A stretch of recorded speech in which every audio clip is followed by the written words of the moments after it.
আপনারা সবাই জানেন আসাম প্রদেশ কংগ্রেসের কার্যকরী সভাপতি কমলাক্ষ দেবপুরকাইস্ত, যিনি আমাদের বরাক উপত্যকা থেকে আসাম প্রদেশ কংগ্রেসে স্থান পেয়েছিলেন এবং উনি বরাক উপত্যকার দায়িত্বেও ছিলেন। গতকালকে আমরা দেখেছি আসামের মুখ্যমন্ত্রীর উনি চরণে গিয়ে প্রণাম করে ওনার শরণাপন্ন হয়েছেন এবং উনি কালকে বলেছেন যে সরকারের উন্নয়নমূলক কাজে উনি ওনার সাথে আছেন এবং ওয়ার্কিং প্রেসিডেন্ট থেকে উনি কালকে রেজিগনেশন দিয়েছেন।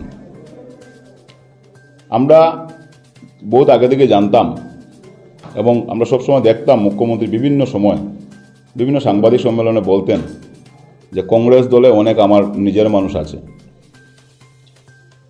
সেটা কালকে প্রমাণিত হয়েছে কে ছিল কংগ্রেস দলে এতদিন মুখ্যমন্ত্রীর মানুষ, কে গাদ্দার ছিল, কে কংগ্রেস দল থেকে বিভীষণের দায়িত্ব পালন করেছিল, সেটা কালকে প্রমাণ হয়েছে। আমি মনে করি ব্যক্তিগতভাবে বা শিলচর জেলা কংগ্রেসের সভাপতি হিসাবে যে কালকে বরাক উপত্যকার কংগ্রেসে রাহু মুক্ত হয়েছে। কমলাক্ষ দেবপুরকাইস্ত যাওয়ায় বিশেষ করে কংগ্রেস দলের সংগঠন শক্তিশালী হবে এবং খুব সুন্দর সময় কমলাক্ষ দেবপুরকাইস্ত কংগ্রেস ছেড়ে গেছেন। যদি আরও কিছুদিন পরে যদি এইভাবে কাজ করে যেতেন, বিভীষণে কাজ করতেন, তাহলে তো আগামী লোকসভা নির্বাচনে আমাদের আরও দলের অনেক ক্ষতি হতো। আমরা বিগত লোকসভা নির্বাচনে ওনার ভূমিকা দেখেছি, গত বিধানসভা নির্বাচনে আমরা ওনার ভূমিকা দেখেছি। তো এই রকম গাদ্দার দল থেকে আরও আগে যাওয়া উচিত ছিল। কিন্তু এখনও আমরা জেলা কংগ্রেসের পক্ষ থেকে ওনার কাছে দাবি জানাবো, যদি সৎসাহস থাকে এই ধরনের দুমুখী নীতি বাদ দিয়ে উনি দল থেকে তিনি দলের প্রাইমারি মেম্বারশিপ থেকে যেন ইস্তফা দেন।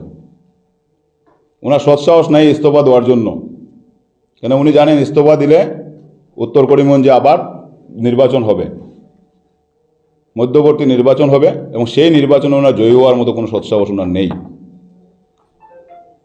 মানে ওনাকে কংগ্রেস দলের বিধায়ক হিসাবে, কংগ্রেস দলের মনোনীত প্রার্থী হিসাবে উত্তর করিমগঞ্জের সম্মানীয় ভোটাররা ওনাকে ভোট দিয়ে বিধায়ক বানিয়েছিলেন।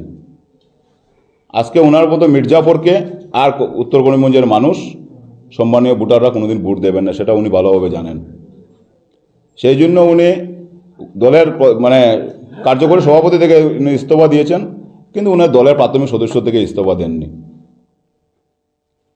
সেটা জানেন ভালোভাবে যে ইস্তফা দিয়ে তার মধ্যবর্তী নির্বাচন খেলার মতো ওনার সৎসাহস নাই।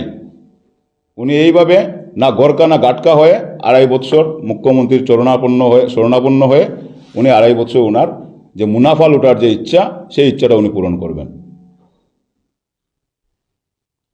আজকে দেখেছেন আপনারা বিগত দিনে যে উনি কার্যকরী সভাপতি থাকার সময় কিভাবে দলকে নষ্ট করা যায়, কিভাবে দলের ভিতর কুন্দল লাগানো যায়, সেই কাজটা উনি বিগত দিনে করে গেছেন।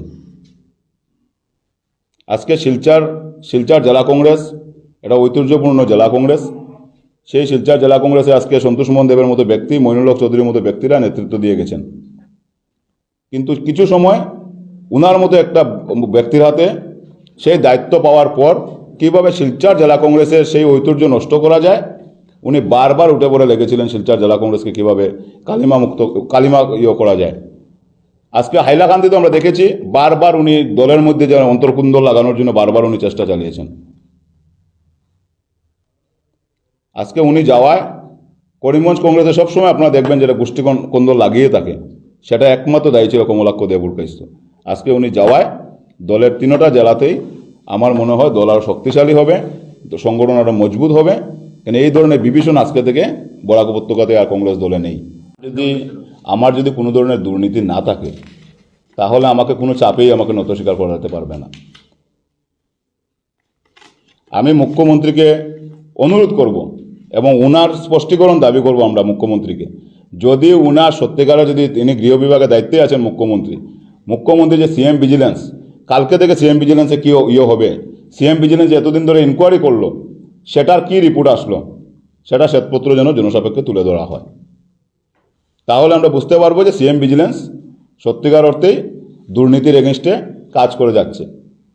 এটা সিএম ভিজিলেন্স ছিল না বিজেপি ভিজিলেন্স ছিল, এটা আমার একটু সন্দেহ হচ্ছে। যদি দেখি আমরা এটা তদন্ত বন্ধ হয়ে গেছে তাহলে এটা আমরা বুঝতে পারবো যে এটা সিএম ভিজিলেন্স ছিল না, এটা বিজেপি ভিজিলেন্স ছিল, হেমন্ত ভিজিলেন্স ছিল। আর যদি সত্যিকারের সিএম ভিজিলেন্স হয়ে থাকে তাহলে সিএম ভিজিলেন্স ওর কাজ করে যাবে। আমরা এখন দেখব যে কমলাক্ষ কীভাবে দোয়া তুলসী পাতা হলেন। এতদিন আমরা শুনেছি ওনার মানে বাইরপুর নামে 2টা বাগান আছে, চা বাগান আছে। এখন কি সব কিছু শেষ, না উনি এখন থেকে দোয়া তুলসী পাতা, সেটা আমরা আগামী দিনে বুঝতে পারবো। এবং আরেকটা জিনিস আমরা বিগত দিনে দেখেছি যে কমলাক্ষ দেবপুরকাইস্তকে হয়তো বরাকবাসী অনেকেই একটা সম্মান দিতেন, যে উনি আমরা দেখেছি বরাকে বাঙালির জন্য বা বরাকবাসীর জন্য বিভিন্ন দাবি নিয়ে সবসময় উনি সদনে মানে জোরালো উত্থাপন করেছেন। সেটা উনার একটা নাটক ছিল। কমলাক্ষ পুরকাইস্ত যে সৎসাহস তাকে আগামী দিন থেকে যেন আমরা দেখতে পাই যে সেইভাবে বাঙালির হয়ে উনি বিধানসভাতে গর্জন করার জন্য, বিধানসভাতে দাবি উত্থাপন করার জন্য। আজকে ডিলিমিটেশন আন্দোলনের সময় আপনারাও সাক্ষী ছিলেন যে কমলাক্ষ দেবপুরকাইস্ত ডিলিমিটেশনে যে 2টা সিট আমাদের এখান থেকে কমানো হয়েছে সেটা নিয়ে অনেক আন্দোলন করেছিলেন। এখন উনি কী করবেন? এখন উনি বরাক উপত্যকার প্রতি ওনার কী দায়বদ্ধতা থাকবে? কংগ্রেস দলে ওনাকে পরিচিতি দিয়েছে, কংগ্রেস দলে ওনাকে বিধায়ক বানিয়েছে, কংগ্রেস দলে একটা মুখ্য ভূমিকার মতো ওনাকে প্রদেশ কংগ্রেসের কার্যকরী সভাপতির মতো দায়িত্ব, গুরুদায়িত্ব দেওয়া হয়েছিল ওনাকে। এবং কংগ্রেস দল ওনাকে যেভাবে ফ্রিডম দিয়েছিল, আজকে আমরা দেখতে পাবো যে বিজেপিতে যাওয়ার পর ওনার বরাক উপত্যকাবাসীর প্রতি, বাঙালির প্রতি ওনার কী দায়বদ্ধতা আছে। যদি আগামী দিনে আমরা সদনে এই ধরনের যদি আমরা কোনো না দেখি তাহলে আমরা ধরে নিতে পারবো যে ওনার অতদিন নাটক ছিল। মুখ্যমন্ত্রী কীভাবে ঘনিষ্ঠ হওয়া যায়, কীভাবে বিধানসভাতে সবের চোখের হওয়া যায়, মনি হওয়া যায়, সেই জন্য উনি বারবার এইসব বরাক উপত্যকা বাঙালিকে নিয়ে নাটক করেছিলেন। শিলচর রেল স্টেশন বাসাসই স্টেশন হওয়ার জন্য আজকে থেকে ওনার কী ভূমিকা থাকবে সেটা আমরা আগামী দিনে দেখতে চাই। আমরা দেখতে চাই যে 2টা আসন যে কর্তন করা আছে সেটা নিয়ে ওনার কী ভূমিকা থাকবে। এখন তো সরকারের সঙ্গে উনি হাত মিলিয়েছেন, নিশ্চয়ই এটা ওনার দাবি এখন সরকার শুনবে। ওনার কি বরাক উপত্যকার প্রতি, বাঙালিদের প্রতি কী দায়বদ্ধতা আছে আমরা আগামী দিনে সেটা দেখতে চাই। যদি ওনার সৎসাহস থাকে আগামী দিন থেকে আমরা দেখতে পাই। এতদিন তো আমরা যখন তখন দেখতাম সাংবাদিকের মুখোমুখি হতেন, আমরা যখন তখন দেখতাম বিধানসভায় উনি যে কোনো বিষয় নিয়ে জোরালো প্রতিবাদ করতেন। আগামী দিনে ওনার সেই ক্ষমতাটুকু থাকবে না। আজকে আমরা মানে দৃঢ়তার সহিত বলছি যে ওনার সেই ক্ষমতাটুকু থাকবে না।